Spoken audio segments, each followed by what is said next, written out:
Act 11. The Little Disturbance on Birthday. Time: spring of the 13th year of the Red Chamber. Location: Ronggua Mansion, the room in the middle of Grandma Jia. Character: Wang Shifeng, Jia Lian, Granny Jia, Shui Baochai, Jia Baoyu, Lin Daiyu, Shishongyun, and several others. Character Profile Card.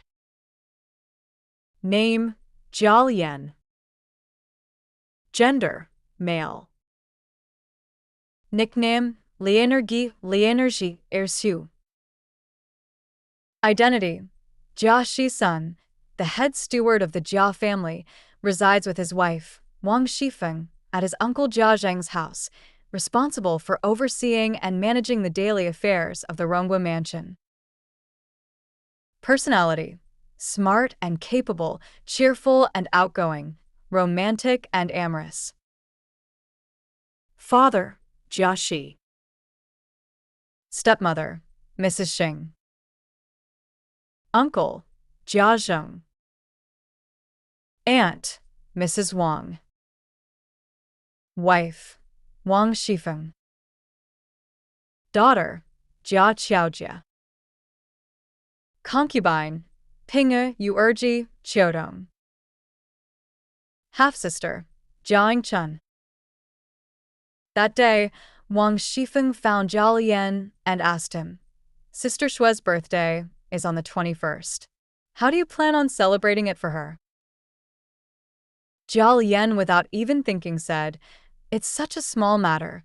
Why are you even asking me? You've arranged birthdays of all sizes before. How can you not know how to celebrate a child's birthday?"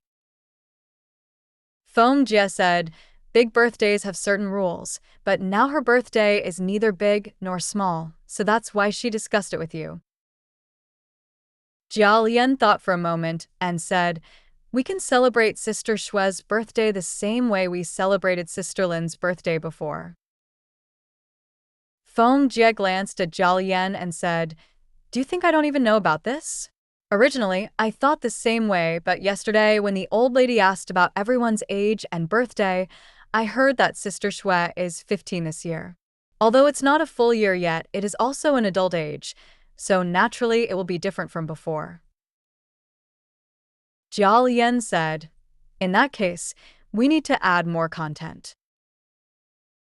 Feng Jie nodded and said, "I also thought the same, so I wanted to inform you first.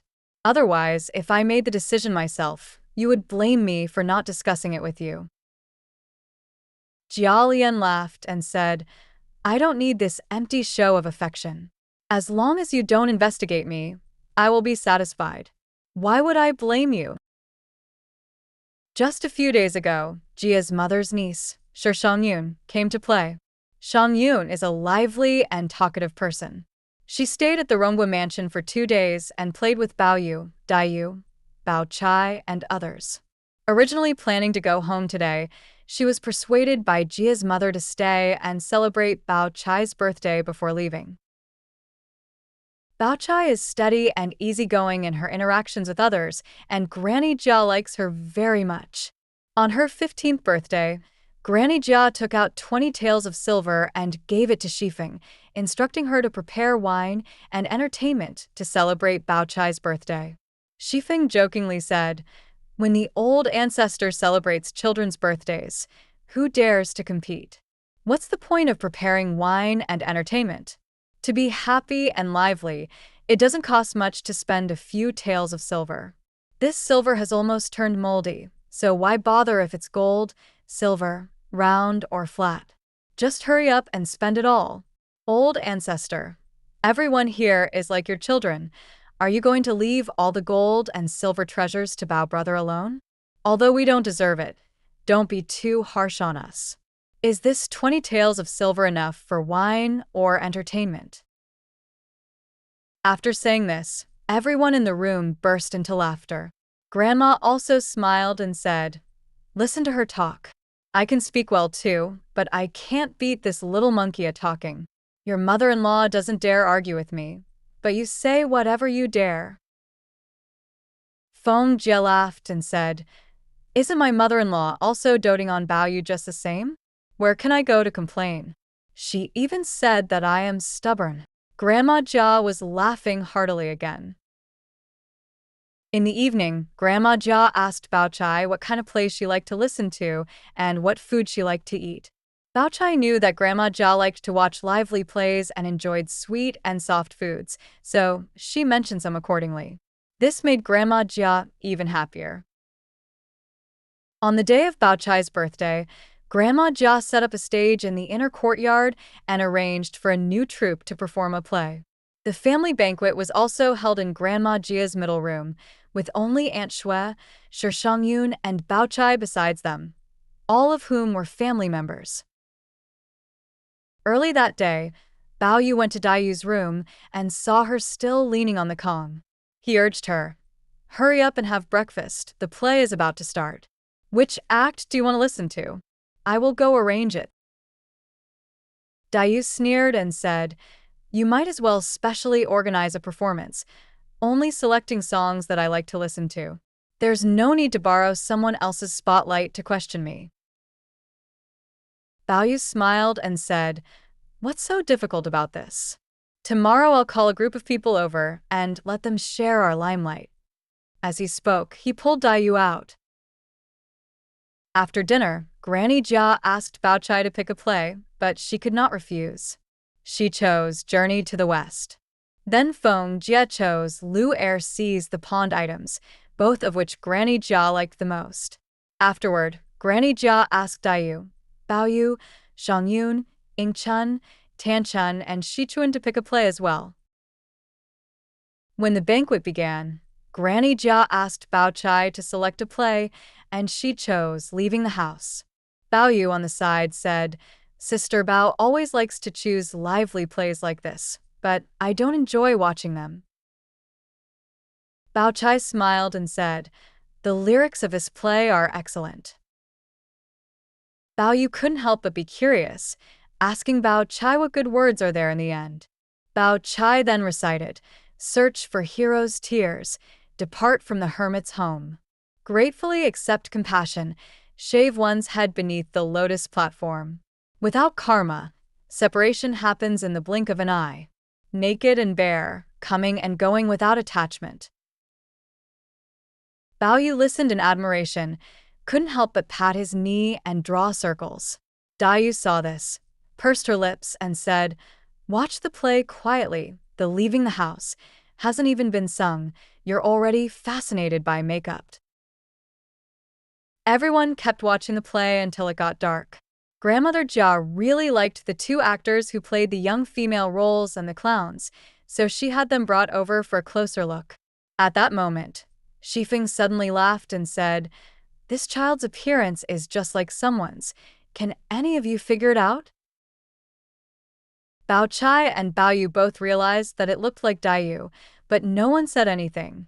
Only Shangyun, who is straightforward and outspoken, said directly, "I know, it looks like Sister Lin." Bao Yu quickly made eye contact with Shangyun. When everyone heard this, they took a closer look and all burst into laughter. Indeed, they do look alike. In the evening, as soon as she returned to the room, Shangyun asked the maidservant to pack up their things, saying angrily, "We will leave early tomorrow morning. No need to stay here and be at the mercy of others." When Bao Yu heard this, he quickly stepped forward and advised, "Dear sister, please don't blame me. Sister Lin is very sensitive. Others know who she resembles, but dare not say it for fear of angering her. Who knew you would blurt it out so easily? I was afraid you would offend someone. That's why I gave you a hint with my eyes." Shangyun shook her hand. "I am naturally no match for your sister Lin. She is the master. I am just a servant girl." Bao Yu felt wronged in his heart and said, "I truly care for you. Otherwise, let me turn into ashes immediately and be trampled on by everyone." Xiangyun said, "In the first month of the year, say less of these things. Even if you must say it to those narrow-minded and annoying people." After saying this, she went inside and lay down. Bao Yu had no choice but to leave reluctantly and go to find Dai Yu. However, as soon as he entered, Dai Yu pushed him out and closed the door. Bao Yu was confused and kept shouting outside, "Sister Lin, Sister Lin." Dai Yu continued to ignore him, and Bao Yu just stood there motionless. Dai Yu thought he had already left, but when she opened the door, she saw him still standing there, so she had no choice but to let him in. Bao Yu asked, "There must be a reason for everything. It won't be fair to blame someone without knowing the reason. Why are you angry?" Dai Yu said, "Comparing me to a performer, making fun of me in front of everyone, and then asking me why I am angry?" Bao Yu quickly explained, "I didn't compare or laugh. Why are you upset with me?" Dai Yu became even more angry. "You still want to compare? You still want to laugh? If you don't compare or laugh, you're even more powerful than those who compare and laugh. You're even signaling towards Yun'er." Bao Yu just realized that Dai Yu heard everything he and Xiangyun were talking about. Bao Yu felt wronged in his heart, originally trying to mediate between the two of them to avoid them getting angry, but ended up making both sides unhappy. Bao Yu felt a bit annoyed and walked away. Dai Yu was even more angry, saying, "If you want to leave, then never come back in your lifetime and don't speak to me again." Bao Yu returned to his room, feeling angry and sad. Unable to help himself, he thought of the lyrics, "Naked I came and naked I will go," without any worries, and burst into tears. Afterwards, Bao Yu picked up a pen and wrote, "You testify, I testify, heart testifies, intention testifies. If there is no proof, it can be said to be proof. If there is nothing to be said, it is based on the situation." After that, I went to bed to sleep. After Bao Yu left, Dai Yu used the excuse of visiting Shiren to come and check on the situation and found out that Bao Yu had already fallen asleep. Dai Yu was just about to leave when Shiren hurriedly showed her the words that Bao Yu had just written. Dai Yu knew immediately that it was written in a moment of anger by Bao Yu, finding it both laughable and lamentable. She then took the paper away with her. The next day, Dai Yu showed the verses written by Bao Yu to Bao Chai and Xiangyun. Then the three of them went to find Bao Yu together. Dai Yu smiled at Bao Yu and said, "Bao Yu, I ask you, Bao, as treasure represents the noblest, Yu, as jade represents the most solid. What do you have that is noble? What do you have that is solid?" Bao Yu could not answer. Xiangyun laughed and clapped her hands on the side, saying, "Brother Bao has lost." Dai Yu then continued, "Let me add 2 more sentences for you. A clean environment has no fixed location." The 4 of them joked and played around, clearing up their past misunderstandings and reconciling as good friends.